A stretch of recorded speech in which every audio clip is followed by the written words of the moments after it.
우리 적지에 예지부터 우리 인사하는 시간. 할렐루야, 샬롬, 샬롬, 샬롬, 샬롬. 사무엘, 그 자판 소리 좀 내지 말고. 시작. 샬롬, 샬롬, 샬롬, 샬롬, 샬롬, 샬롬. 하나님 사랑합니다. 여러분, 주 안에서 사랑합니다.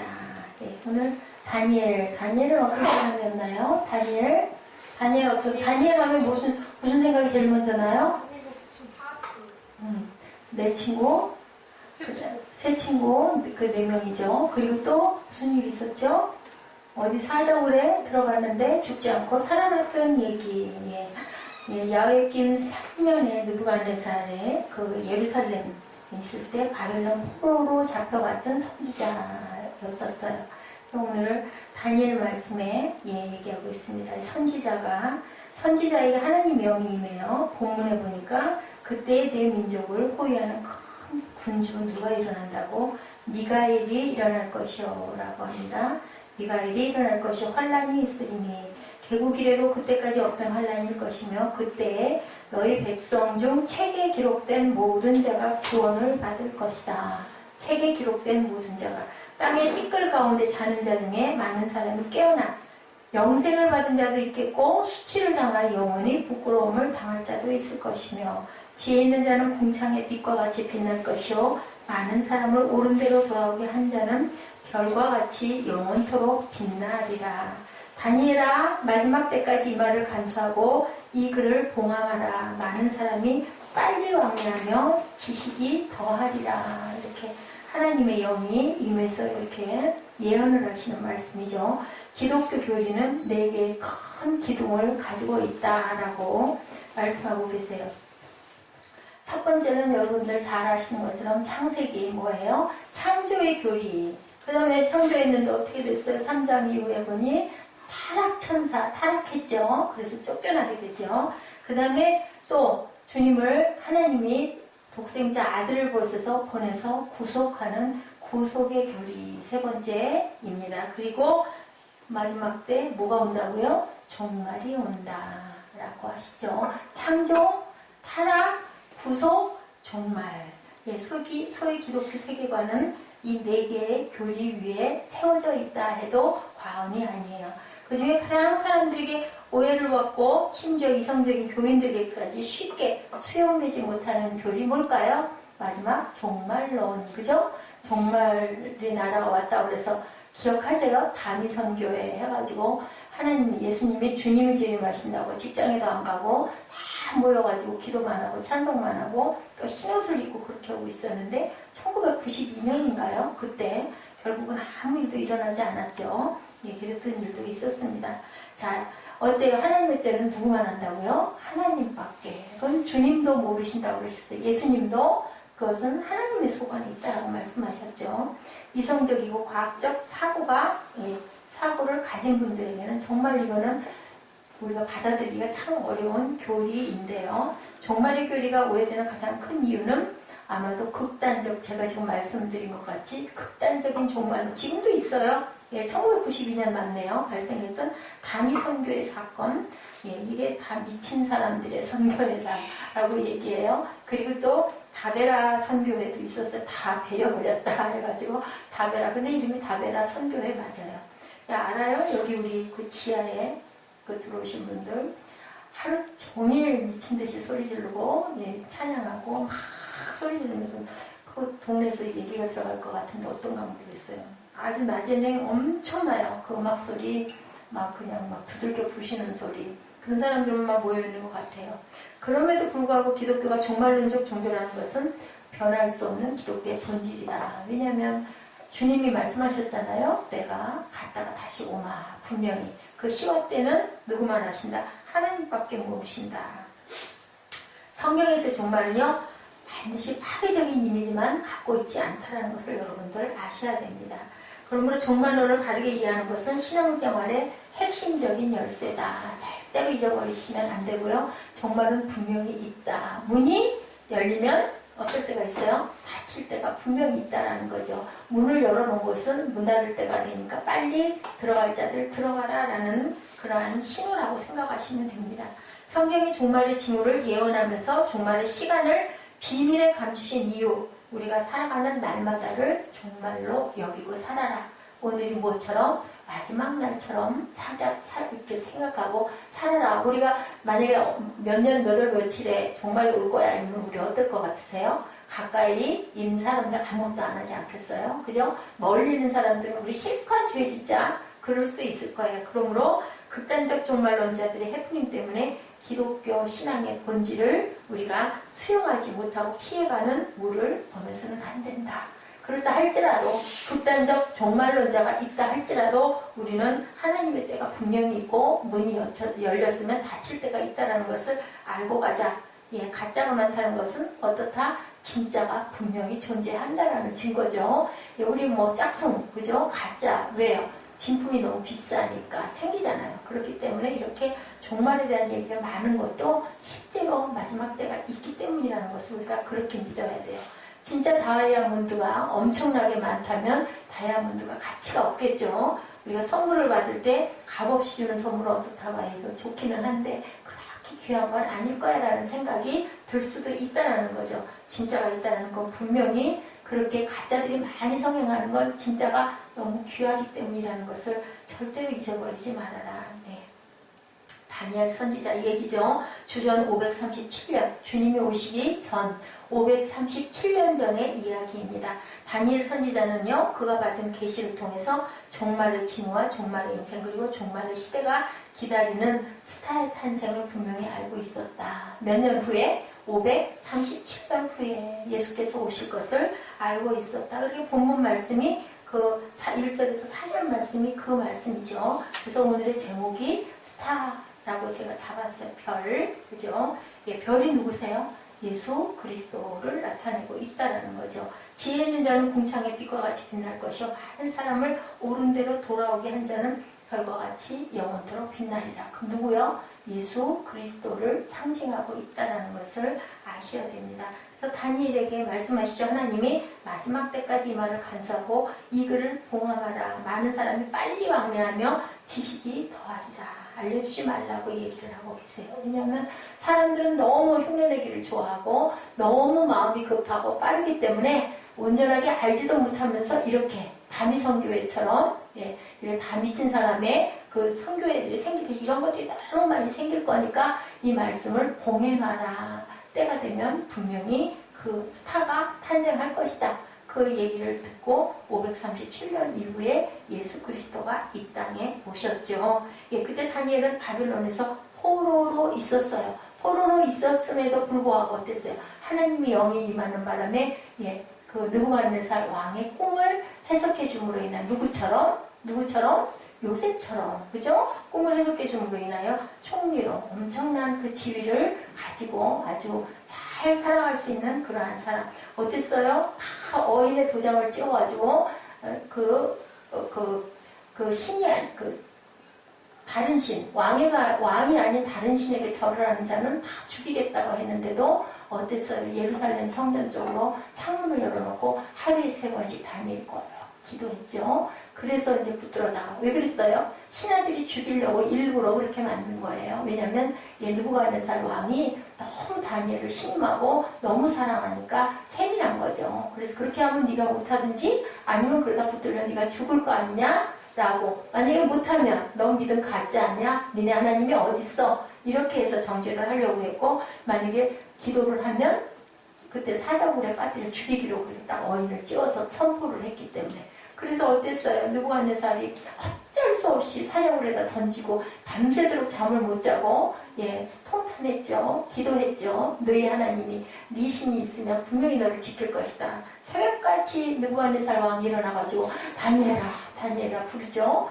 그랬을 때 뭐라고 그랬어요? 제가 여기 있나이다 라고 대답을 하죠. 얼마나 반가웠을까요? 그래서 그 얘기를 하고 일렀던 모든 신하들을 다 붙들어 나갔다 사자굴에다 거꾸로 다 집어넣더니 다 사자들이 먹어 그냥 들어가는 순간 다 먹어 치웠다라는 내용이 다니엘서에 기록이 되어 있습니다. 우리가 그 계시를 통해서 생각해야 할 종말론적인 레슨 과연 뭘까? 첫째로 마지막 종말에 임박한 징후를 우리들이 느낄 수 있다. 예, 하나는요 커뮤니케이션의 발달과 그에 따른 지식의 증가를 생각해 볼 수 있다. 또 하나는요 역사에 유례가 없었던 세계적 환란이 분명히 도래할 것이다. 언제? 마지막의 징조는 그렇게 될 것이다. 지금도 여기저기에 그 이상한 증세들이 많이 일어나죠. 땅이 너무 뜨거워지고 쓰나미가 막 일어나서 여기저기서 막 빌딩이 무너지고 삽시간에 그죠? 섬 하나를 집어삼키는 이런 모든 일들이 성경에 기록된 마지막 때 종말론적인 사건이 일어나고 있고요. 이미 뭐라고 그러세요? 주님은 이미 오셨다. 시작이 됐다. 마지막 때는 이미 시작됐고 아직 그때가 이르지 않았다. 그래서 그렇게 말씀하고 계십니다. 이미 now 그리고 yet 하고 얘기를 하죠. 그래서 이미 이루어지고 시작되고 있다라고 얘기합니다. 4절에 다니엘아 마지막 때까지 이 말을 간수하라. 이 글을 봉함하라. 많은 사람이 빨리 왕래하며 지식이 더하리라. 빨리 왕래한다라는 말씀에 초점이 있습니다. 우리가 살고 있는 시대를 무슨 시대? 정보화 시대. 참이네요. 올려 성경을 깊이 우리가 묵상을 하면 정말 과학적인 얘기들이 너무 많아요. 그 시대에 빨리 왕래하며 정보화 시대, 지식화의 시대라고 부르는데요. 벌써 그때 이렇게 얘기하고 있는 거예요. 컴퓨터를 클릭하면 전 세계 사람들과 지금 왕래하지 않습니까? 그렇죠? 그런데요, 지금부터 2500년 전 한 마을과 한 마을의 교통조차 자유롭지 못할 때 온 세상 사람들의 왕래가 이루어지고 지구촌의 모든 사람들이 한 마을 사람들처럼 지식을 공유하는 시대가 올 것을 예언했다라는 것. 굉장히 놀라운 사건이죠. 전화가, 통화가 될 것이다. 전기의 힘으로 전화 통화가 될 것이다. 하늘에서 그 우레가 내려와서 그것으로 통화를 할 것이다. 라는 것을 성경에 밝히고 있습니다. 어떤 성경학자들은요, 여기 다니엘이 이 말씀을 예언한 이 말을 마지막 때까지 봉함하라고 한 그 이유가 정말 이전 시대는 이 예언을 공개한데도 아무도 이해하지 못하기 때문에 끝까지 봉함하라고 누가 믿었겠어요, 그죠? 아무도 믿을 수가 없죠. 어떻게 그런 일이 일어나요? 우리 지난번에 무슨 그 영화 봤을 때 저는 그거 참 잊을 수가 없는데요. 고래 설명할 때 이만하다고 그리잖아요. 그 누구예요? 그 배우 이름 난 모르겠는데 땅에다 크게 원을 그리니까 고래 보지 않은 사람들, 물에 가보지 않은 사람들은 말도 안 된다고 그러죠? 그러다 나중에 진짜 실체를 보고는 깜짝 놀라잖아요. 우리 지난번에 그 영화 본 영화. 저는 아직 그게 아직 기억이 맞아요. 우리가 상상할 수 없는 일일 때는요, 기회도 안 가고 상상도 안 가요. 그죠? 지난번에 보니까 길에 차에서 좀 퀴즈 나온 거 봤어요. 대문뱀인데 뿌리도 다 있고 입에서 불이 나오고 눈이 이만하다고 이제 뭘까? 퀴즈예요. 그 용이잖아요. 그런데 그 용을 봤어요? 안 봤는데 우리는 뭘로 봐요? 상상 속으로 보지 않습니까? 근데 그 용들이 그렇게 그 시대가 있었다라는 거죠. 우리가 어떻게 알겠어? 에이 설마 그럴 때가 무슨 공룡이 그런 거 뭘로 알아요? 역사로 아는 거죠. 그죠? 1절에 뭐라 그래요? 우리 1절 한번 다시 읽어볼까요? 종말의 징조예요. 예언된 것은 세계적 환란의 도래인데요. 1절 시작. 그때 내 민족을 포위하는 큰 군주 미가엘이 일어날 것이요 환란이 있으리니 이는 개국 이래로 그때까지 없던 환란일 것이다. 그때는요. 11장 마지막 구절에 의하면 뭐라고 얘기를 해요? 우리 11장 마지막 구절 한번 누가 읽어주실래요? 그가 장막 궁전을 바다와 영화롭고 거룩한 산 사이에 세울 것이나 그의 종말이 이르니 도와줄 자가 없으리라. 네, 이렇게 얘기하고 있죠. 44절에 동북에서부터 소문에 이르러 그를 범민하게 하므로 그가 분노하여 나가서 많은 무리를 다 죽이며 멸망시키고자 할 것이요 장막 궁전을 바다와 영화롭고 거룩한 산 사이에 세울 것이나 그의 종말이 이르리니 도와줄 자가 아무도 없다라고 얘기해요. 그때 개국 이래로 없었던 환란을 그 백성들은 경험을 했는데요. 마태복음 24장 21절에 이렇게 얘기하고 있어요. 이는 그때 큰 환란이 있겠습니다. 창세로부터 지금까지 이런 환란이 없었고 후에도 없으리다. 이렇게 증거하고 있습니다. 인류 문화의 발전에도 불구하고요. 역사의 미래는 낙관적이 아님을 성경은 이렇게 보여주고 있다라는 거죠. 그래서 우리는 그때를 준비해야 한다고 성경이 늘 가르치고 있어요. 그래서 이렇게 많은 무서운 사건들이 많이 지금 아주 여러 곳에서 일어나고 있죠. 그러면 우리 한국은 참 참 평안하게 잘 살아가고 있는 거예요. 일본도 부러워할 게 없죠. 순식간에 그냥 막 섬을 집어서 삼키지 않습니까? 예, 여러분, 우리들이 한 달 전까지 우리는 전혀 예측하지 못했던 일이 경제 위기가 막 일어나고 우리가 잘 모르고 이렇게 살아가고 있는 거죠. 갑자기 우리가 얼마나 당혹한 일들이 여기저기서 시시때때로 순간순간 정말 아까 얘기한 것처럼 정신을 차릴 수가 없이 많이 바뀐다라는 거죠. 마태복음 24장 44절에요. 주님의 경고를 들어보실래요? 이러므로 너희도 준비하고 있으라. 생각하지 않을 때 인자가 오리라. 누가복음 21장 34, 5절 우리 한번 찾아서 읽어볼까요? 누가복음 21장 34절, 35절입니다.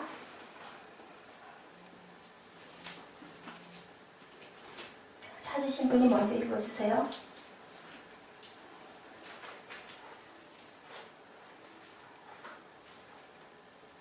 우리 사무엘은 성경 찾을 생각도 안 하네.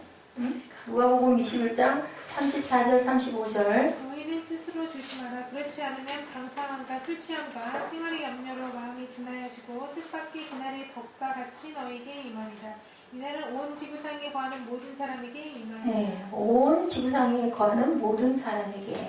예, 글로벌 이코노미가 되어버린 오늘요, 미국 월가에서 시작된 증시의 환란은 문자 그대로 지구상에 거하는 모든 국가에게 충격을 주고 있다라고 이렇게 드러나 있습니다. 이 땅의 주요 일간지의 화두를 보면요, 세계 경제 운명의 주말, 세계 증시 대추락, 세계 경제 대공황이 오나 바닥 모르는 증시 비상구가 안 보인다. 미 증시 8,500선이 붕괴, 환율 시장 대비명. 예, 이때야말로 깨어 있어야 할 때다. 성경 말씀이 1.1획도 변함이 없는 거죠. 우리가 실감하지 못하는 일들이 너무 많다라고 얘기를 하고 있어요. 종말의 경고를 읽어야 할 때가 바로 지금이다. 본문에서 선지자 다니엘은요, 그날의 인류는 두 가지 종류의 인생으로 현저하게 나뉠 것이다 라고 얘기하고 있는데요. 예, 어떻게 마지막 종말의 두 가지 인생입니다. 2절에 뭐라 그러세요? 땅의 티끌 가운데 자는 자 중에서 많은 사람이 깨어나 영생을 받는 자도 있겠고 수치를 당하여서 영원히 부끄러움을 당할 자도 있을 것이며 라고 얘기하고 있어요. 종말의 심판을 위해서 부활되어 주님 앞에 서는 날 인생은 이렇게 두 가지로 나뉜다. 그것이 내가 될 수도 있다라는 거. 아유, 뭐 그냥 그거 이렇게 실감나게 우리에게 겪게 될 일이라고 나는 피부로 느낄 수 없다라고 생각을 하시든지 말든지 성경에는 그렇게 기록되어 있습니다. 더 이상 인생은요, 가진 자와 못 가진 자가 상관이 없고요, 배운 자와 못 배운 자로 나뉘어지지도 않고요, 잘생긴 자와 못생긴 자로 나뉘는 일도 아니라고 그래요. 뭐라고요? 그러면 결국은 믿는 자와 믿지 않는 자, 준비된 자와 준비되지 못한 자, 어떤 준비된 자? 천국문에 들어갈 준비를 하고 있는 자와 깨어 기도하는 자와 그렇지 못한 자로 나뉜다. 예. 오직 다음 두 종류의 인생을 나누어진다라고 말씀합니다. 영원한 수치를 당할 사람이거나 영원한 생명을 누릴 사람이다. 그러면 이왕이면 예수 믿었으면 예배드렸으면 주일마다 아무것도 못하고 맨날 교회 와서 봉사하고 신앙생활 했으면 여러분들 이왕이면 어떻게 해야 될까요? 영생의 생명을 받으시기 바랍니다. 굉장히 무서운 얘기를 다니엘서에는 많은 기록을 하고 있어요. 그게 그냥 성경 말씀에 있는 얘기가 아니고요, 실제 일어날 수 있는 얘기다. 오늘 새벽에 말씀 나눈 것처럼 우리 안에 누가 계시면, 주님이 계시면 화평이 일어나는데 그게 천국에서 우리의 샬롬을 이루는 게 아니라 땅에서부터 이루는데요. 주님이 내 안에 계시나 안 계시나는 내 마음이 그래도 왠지 모르게 기쁜지, 기쁠 것이 있어서 기쁜 건 아무것도 아니고 당연한 거죠. 기쁠 즐거울 일이 있어서 기쁘고 즐겁고, 아까 그 웃는 얼굴, 제가 오늘 마음이 조금 힘이 들어서 웃는 얼굴을 보면 좀 도움이 될까 하고 보자고 그랬어요. 그것이 아니라 기쁘면 즐겁고 재밌는 일, 뭐 아까 그 애들 막 그 물구나무 사는 거 그런 거 보면 재밌으니까 웃잖아요. 근데 그게 아니라 그럴 일도 아닌데도 왠지 모르게 내 마음이 자꾸 기쁨이 자꾸 솟아날 때, 아, 이거는 하나님이 내 안에서 나를 위로하시는구나 라고 여러분들 보시면 돼요. 성령이 내 안에 계시나 안 계시나는 기쁘지 않은 일로 인해서 계속 우울하고 점점 땅속으로 기어들어가는 것 같고 모든 것이 다 부정적으로 느껴지고 하면 주님이 내 안에 계시지 않거나 주무실 수밖에 없게끔 내 영이 온전치가 못해서 주님이 일하시지를 못하는구나. 그래서 성령은 어떤 분이라고요? 인격적인 분이기 때문에 내가 인정하고 사모하고 받아들이고 예배가 과연 뭘까요, 여러분들? 예배 드린다 하면 예배의 마음을 모으셔야 돼요. 그러지가 않으면 정말 지루하고 힘드세요. 근데 예배의 마음을 모으면 시간이 언제 갔는 줄 모르게 흘러간다. 그렇기 때문에 내가 어떤 류의 사람인가를 볼 때는요, 딱 그걸로 진단을 해보시면 알아요. 아, 그 예배 시간 너무 지루하고 너무 힘들어. 아, 왜 이렇게 힘든 거야? 이문용 집사 그 얘기 하더라고요.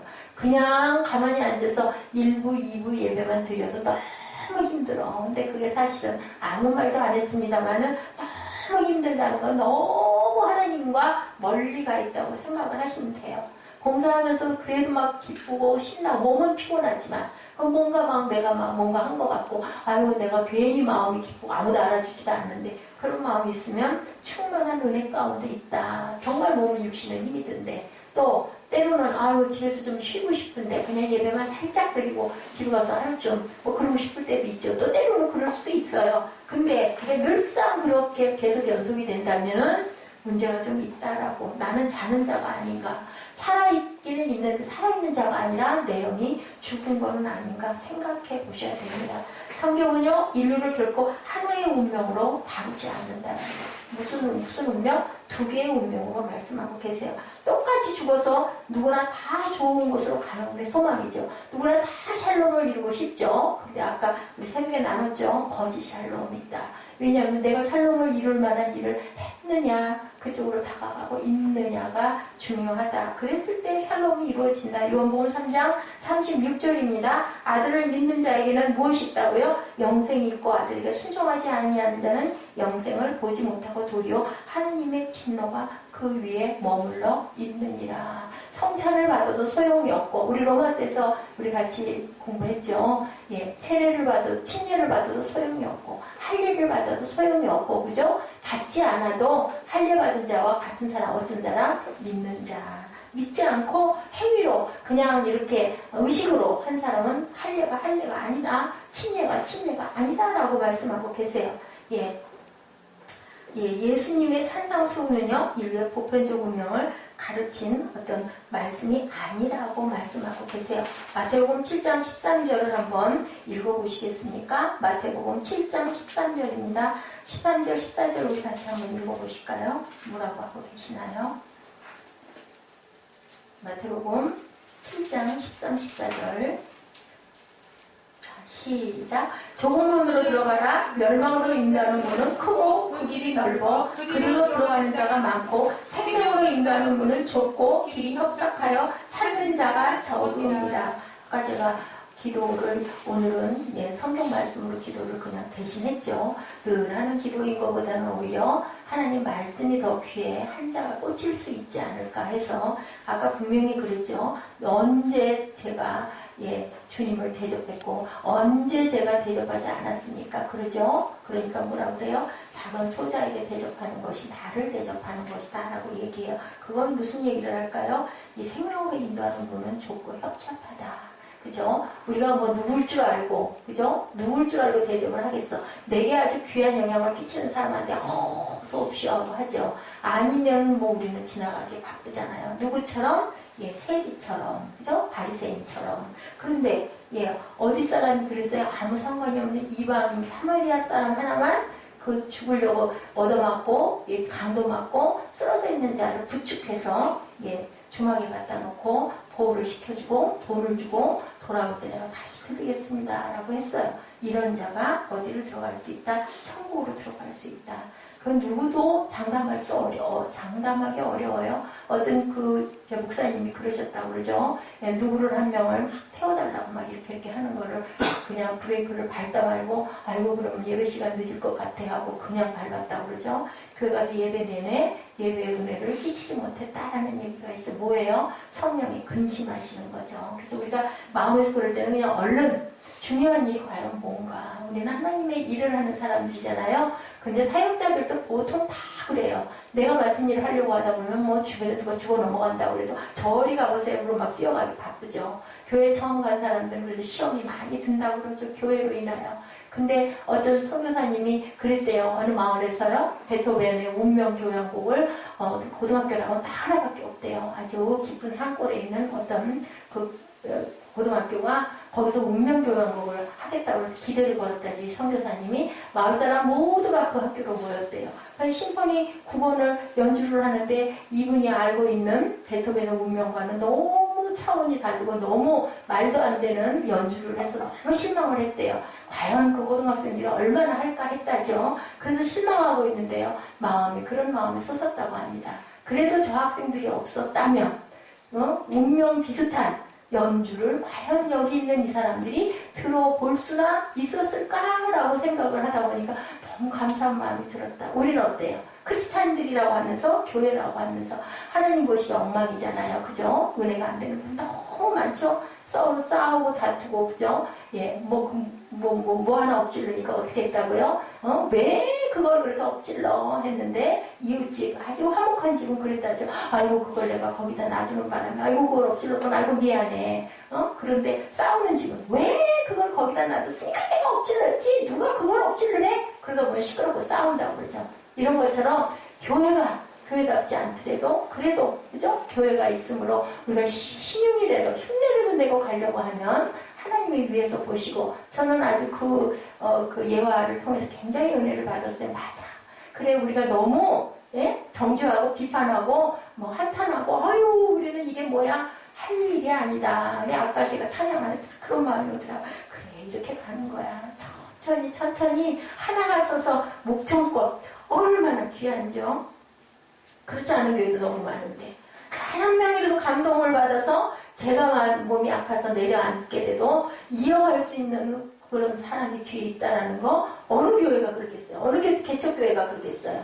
목사님이 계시고 사모님이 계시면 그 두 분 외에 누가 그렇게 나는 이 교회 세워갈 거야. 말도 안 되고 목에 정말 바보 같은 짓을 하고 있지만 그 마음이 든 거 그건 누가 내가 준 게 아니잖아요. 이하나 목사가 뭐라고 주겠어요. 그게 뭐 부모 아니야, 할머니 아니야, 할아버지 아니야, 나라 대통령이 하라고 그런다고 하겠어요? 그런데 그 마음이 온 건 누가 주셨어요? 우리가 할 수 있는 게 아니잖아요. 하나님은 사랑이시기 때문에 하나님이 우리를 선택하셨다고 했잖아요. 그거 생각하면요 너무 영광스러워요. 너무 감사한 거예요. 많지 않으면 어때요? 의인 한 명 있으면 내가 그 성을 멸하지 않으리라. 에레미야 5장 1절에도 말씀하고 계세요. 수천 명 아닌 쭉정이 수천 명 소용없어요. 여기 뭐 성도가 몇 명 안 돼도 저는 정말 자랑스럽고 흐뭇하고 또 그러다가 어쩔지 알 수가 있어. 그게 그렇겠어. 아니요. 그렇게 생각하지 않아요. 중요한 건 우리의 초점과 우리 포인트를 어디다 두고 있느냐가 중요하고요. 그 긍정적인 아시죠? 갈렙과 여호수아 2명, 나머지 열정탐꾼. 눈에 보기엔 그렇잖아요. 말도 안 되는 것 같잖아요. 10명의 그 아낙 자손들, 큰 사람들, 그 장대한 사람을 우리가 어떻게 무지로. 근데 갈렙과 여호수아는 뭘 봤어요? 하나님의 말씀을 믿은 거죠. 너희는 가나안 땅으로 들어가라. 아멘! 했으면 가는 거예요. 아무리 장대 우리 눈에 보일 때는 어이구 내가 죽을 거야. 그거 뭐예요? 우리 마음을 약하게 하는 사단이에요. 그렇기 때문에 이렇게 생명의 문은 무슨 문? 좁은 문이다 라고 얘기하고 계시잖아요. 좁은 길로. 그리고 어떻게 한다고? 내가 아까 우리 산상수 5장에 말미에 뭐라고 그랬어요? 나로 인하여 핍박을 받는 너희들은 한때서 상이 큼이라. 아이고 성경을 믿는다면서요. 믿음청을 한다면서 그럼 믿어야죠. 그죠? 말씀에 있는 거. 이한나 목사가 말을 지어서 하는 거는 믿으실 필요 없어요. 그럼 어떻게 알아? 뭘로 증명해? 근데 저는 말씀드린 게 여러분들에게 성경만 말씀드려요. 예화는 성경에 입각해서 그죠? 그런 부분을 여러분들 그 예화는 실제 있었던 일들 대개는 간증한 일들. 초대교회 때는 그랬어요. 그렇게 간증들을 열심히들 했어요. 그게 뭐예요? 집집마다 모여서 떡을 떼고 나누고 교제하고 말씀 읽고 그때 찬송이 얼마큼 많이들 하셨는지 모르겠지만 제일 중요한 건 집에 모이는 건 뭐예요? 맛있는 걸 같이 나눠 먹으면서 아이고 나는 이래서요. 초대교회와 청교도 시대에는요. 그 교회를 내가 출석하고 싶어요. 그러면요. 거기 조금 오래되신 장로님들과 집사님들이 그분을 테스트를 한대요. 정말 마음 안에 예수님이 계신가 안 계신가 신앙 고백을 들어본대요. 어떤 마음으로 우리 교회로 오시려고 합니까? 그래서 거기 통과가 돼야 예배 참석할 수 있었고 세례도 받을 수 있었고 성찬도 받을 수 있었다고 합니다. 그냥 올 수 있었던 게 아니라 그런 시대가 있었다고 합니다. 예, 그래서 우리가 생각할 것은요, 마지막 종말의 스타 탄생 본문의 3절입니다. 뭐라고 말씀하세요? 지혜 있는 자는 궁창의 빛과 같이 빛날 것이요 많은 사람들을 옳은 대로 돌아가게 한 자는 별과 같이 영원토록 빛나리라. 이게 이제 그리스도를 상징한 것이기도 하지만요, 어떻게 보면 우리들이, 그죠? 많은 사람들 아니 한 명이라도 예, 그리스도 안으로 돌아오게 한 사람들은 한데 별과 같이 빛나리라고 얘기합니다. 누가 스스로 타의 모범이 되는 진정한 스타인가는요, 우리 입술로 무엇을 증거하고 증명하고 다니고 있나. 우리가 살면서 주로 입으로 뭘 많이 얘기를 하고 있나. 성경 말씀을 얘기를 하고 있나. 세상 얘기를 재밌어하고 즐거워하고 있나. 사람들을 만나면 과연 무슨 얘기를 그 사람은 하고 있나.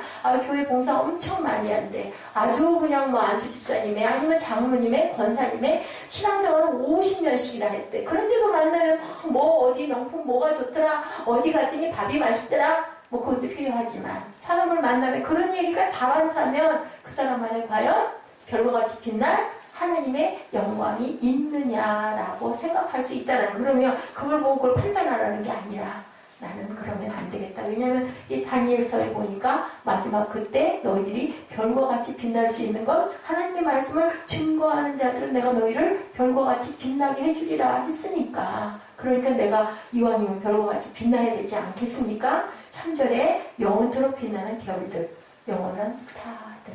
누가 선봉이세요? 누가 왕이세요? 예수 그리스도를 뒤따라가는 제자들. 예, 우리 밥 먹고 있는 그 우리 예지가 잘 먹는 화성식품 김치공장 구역장님한테 이 들기름까지 주셔서 이거 뭐 김치값보다도 들기름값이 어쩌면 더 비쌀 수도 있는데 너무 감사합니다 라고 했더니요, 딱 한 장 보내셨더라고요. 어휴, 대단한 거예요. 이 목사가 정신을 번쩍 차려야 돼요.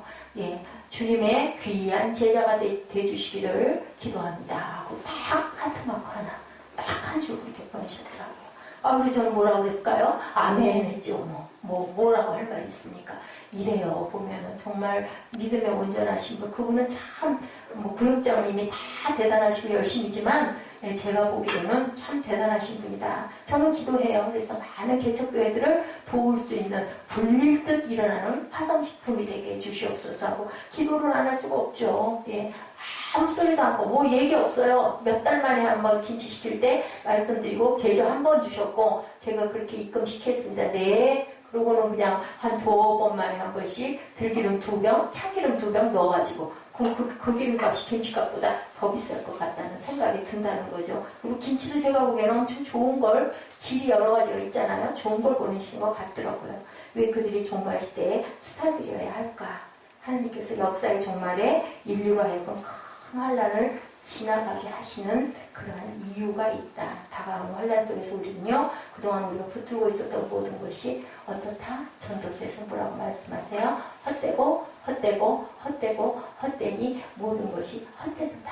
내가 교수의 자리에 있든, 내가 왕의 자리에 있든, 내가 대통령의 자리에 있든, 그죠? 내가 뭐 오나시스의 자리에 있든, 뭐 또 뭐예요? 돈 제일 많은 사람 누구예요? 아니면 권력 가장 센 사람 누구예요? 그런 자리에 있든 지나가고 나면 그 자리는 누군가가 채우죠. 내가 계속 영원히 있을 수 있는 자리는 없어요. 어디만, 천국만 우리가 영원히 어떤 사람이라도, 솔로몬 같은 사람이라도 세상 영화를 다 가졌던, 아버지가 누렸던 것을 수백 배, 첩을 100배를 가졌어요. 보니까, 그죠?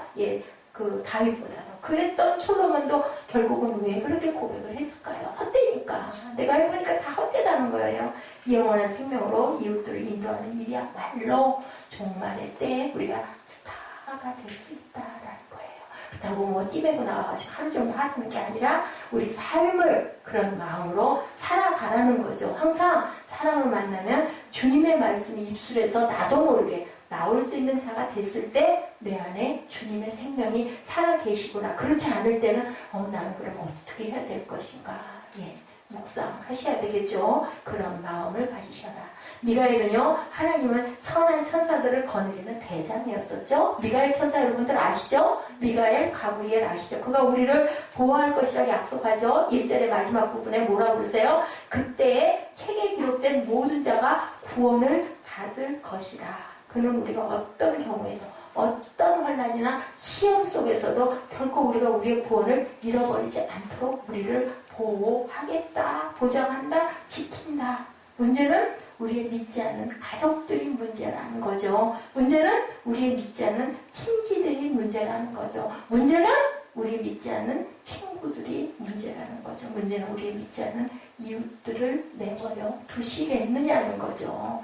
예, 뭐 가서 막 끌고 목을 끌고 올 수는 없지만 권면하고 기도하고 끊임없이 그 영혼을 왜 아이고 그럴 것 같지 않으세요? 정말로 좋은 게 있으면요, 내가 가장 가까운 사람한테 말하잖아요. 그죠? 아내가 남편에게, 남편이 아내에게, 또 사랑하는 연인에게, 어우 그거 너무너무 맛있어, 그거 너무너무 좋아, 우리 그거 같이 하자. 어떤 사람에게요? 사랑이 제일 많이 가는 사람에게 열심히 하지 않습니까? 아, 천국이 있다는 걸 우리가 분명하게 안다면 아마 더 열심히 해야 될 거예요. 내 부모가, 그죠? 내 자녀가.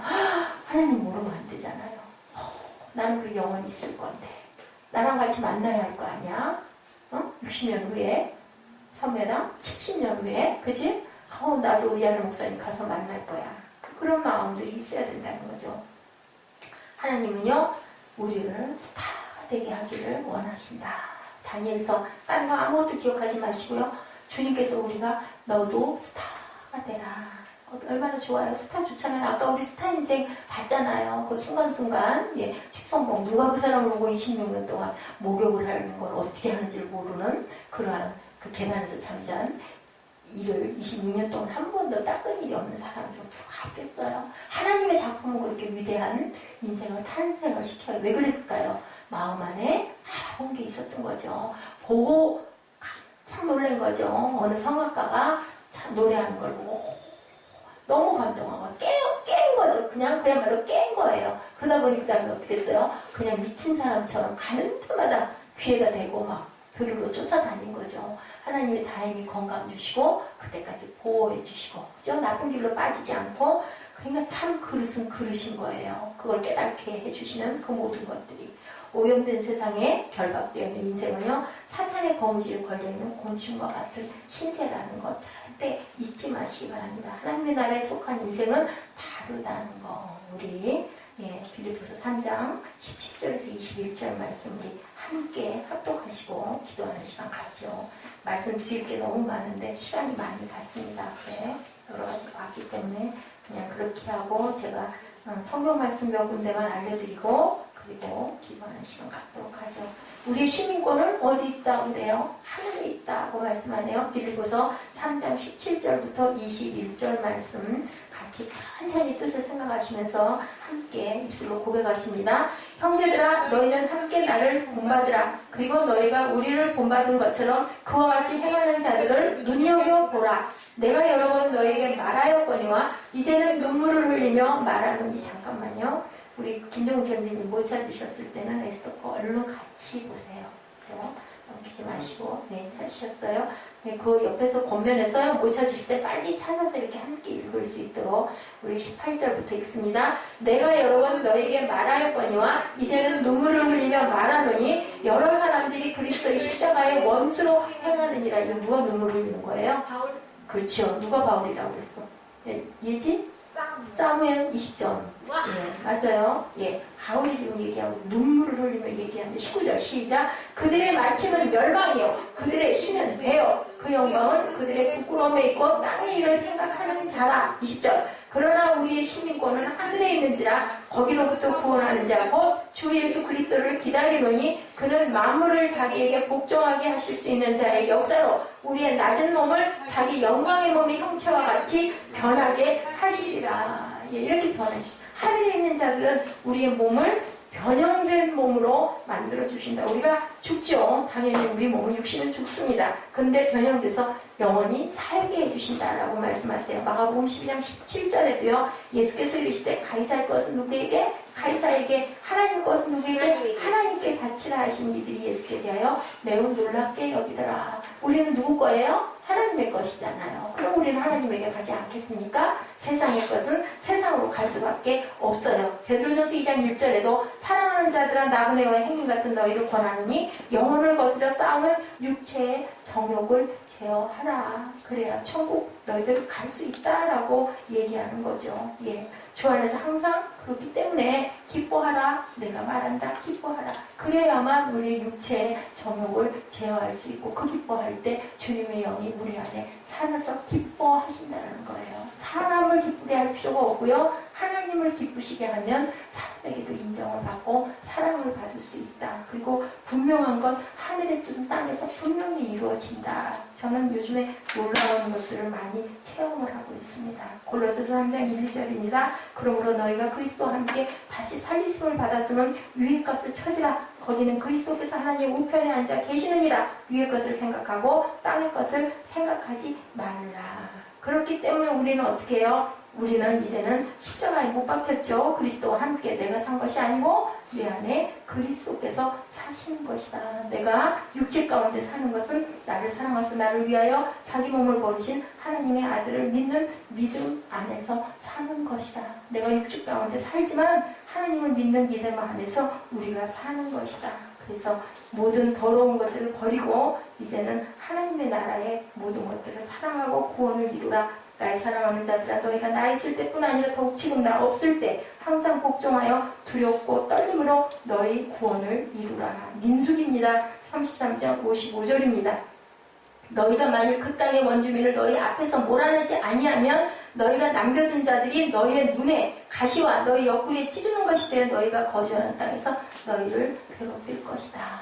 아닌 것은 어떻게 하셨어요? 예수님께서 성전 청결하실 때 불러 엎으셨죠. 다 갖다 뿌려버렸죠. 바깥으로 집어 던져버렸죠. 아닌 것은 우리 안에서 쫓아내버렸을 때 하나님께서 우리에게 축복으로 우리 영을 변화시켜 주신다. 죄에 대해서 승리하는 삶, 불평 없이 항상 기뻐하는 삶, 본인, 구도자들, 성도들, 교회를 위해서 기도하는 삶을, 범사에 하나님께 감사하는 삶을, 원수를 용서하고 사랑하는 삶을, 믿지 않는 자에게 때를 얻든지 못 얻든지 복음 전하는 삶을, 주님께 충성하고 주님의 일에 열정하는 삶을 사는 사람을 하나님께서는 하늘의 별처럼 빛나게 하신다라고 말씀하고 계십니다. 영적인 눈을 뜨고 보면요, 나의 신분이 보이고 그리고 하나님이 내게 주신 축복이 보인다는 거. 여러분들 절대로 눈을, 비늘이 누구 눈에서 벗겨졌어요? 사울의 눈에서 아나니아가 벗겨졌죠. 그 말씀의 귀한 의미를 깊이 생각하시고요. 아유, 나는 왜 비늘이 안 떨어질까? 그러면 주님을 더 사모하시고 기뻐하시다 보면, 사모하시다 보면 분명히 하나님께서 그런 건 속히 주실 줄 믿습니다. 아멘. 우리 결단하여 찬양하시고, 우리 기도하는 시간 잠깐 갖도록 하십니다.